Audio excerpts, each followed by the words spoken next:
I already did videos about co-articulation being of two types, secondary articulation and double articulation. And I mentioned the examples of secondary articulation, one of which was velarization. Velarization, the word velarization comes from velarize, so let's analyze it. We already know the word velum, which is also the same as soft palate. The adjective for velum is velar. You can turn it into a verb by saying velarize. So we just say velarize, and velarize as a verb can also turn into a noun and become velarization. What is velarization? Velarization is when you make something velar. But velarization in phonetics is a term that refers to the secondary articulation involving the movement of the back of the tongue towards the velum. It means that there is already a sound whose primary articulation has a different place of articulation, but we add on top of it the secondary articulation in which we move the back of the tongue towards the velum. For example, the sound z is normally articulated as an alveolar. It means the primary place of articulation is the alveolar ridge. But we can add an extra feature of velarization to z and make it a velarized z. What we do to velarize z is, during its articulation, we raise the back of the tongue towards the soft palate or velum and give it a distinctive back resonance or dark resonance. Velarization is a term applied to consonants other than velar sound, velar consonants. So it means if there's already a consonant that is velar, like k or g, we don't usually talk about velarization in reference to these consonants. We usually talk about velarization in reference to consonants that are not velar. It may also be used about vowels, so you could have velarized vowels. But usually when we talk about vowels, we don't use the term velarized. We use words like centralized, retracted, etc. So we're not going to focus on that today. A velarized sound has velarization as an essential feature of its identity and is contrasted with its non-velarized version. The other thing is, when we are using IPA symbols, how do we distinguish velarized sounds? There's two ways in which you could add a velarized feature. The first one is to add this velar fricative symbol, like superscripted, put it on the top right.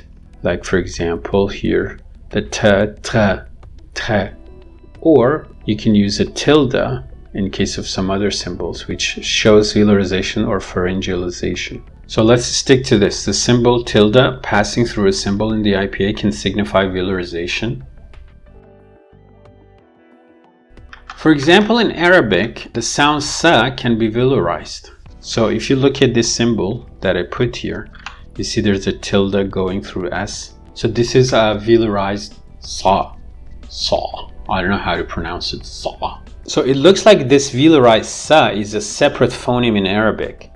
But the thing is, because that's not a thing in the languages I'm familiar with, and I'm mainly familiar with sa, it's hard to my ears to distinguish that as a separate phoneme. But the most familiar example of a velarized sound coming from English is a dark L that I have mentioned and covered in other videos.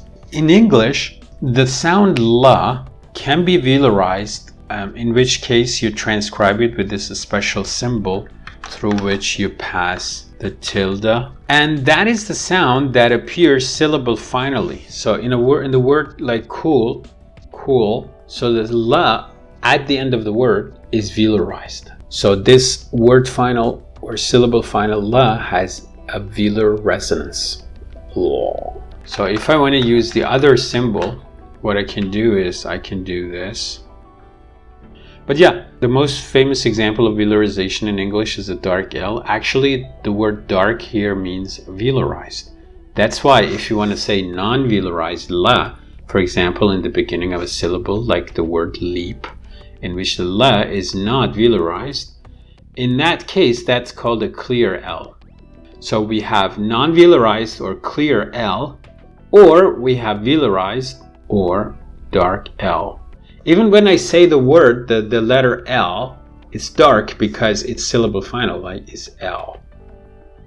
There are other sounds that can be velarized in different languages, like even the sounds ta and da can be velarized. Even in this case, again, what you have to do, you put a tilde on top of it.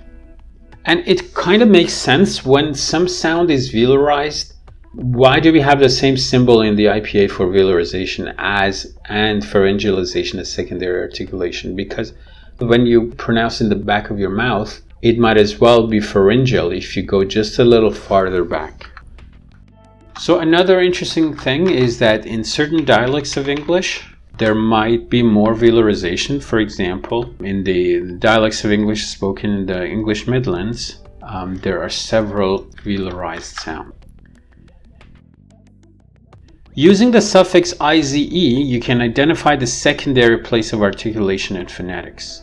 That's why you can say velarize, pharyngealize. So when you use that, the ize already indicates that it's already a secondary articulation, not primary articulation. If you want to relate this to the spectrogram, when you darken an L, you lower its F2 frequencies.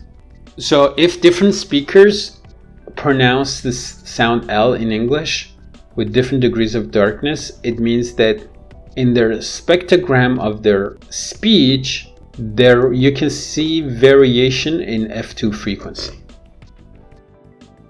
Another fact about velarization is that although in English velarization seems to be limited to L and only syllable finally, it doesn't mean that the darkening or velarization of L is necessarily syllable final in all languages.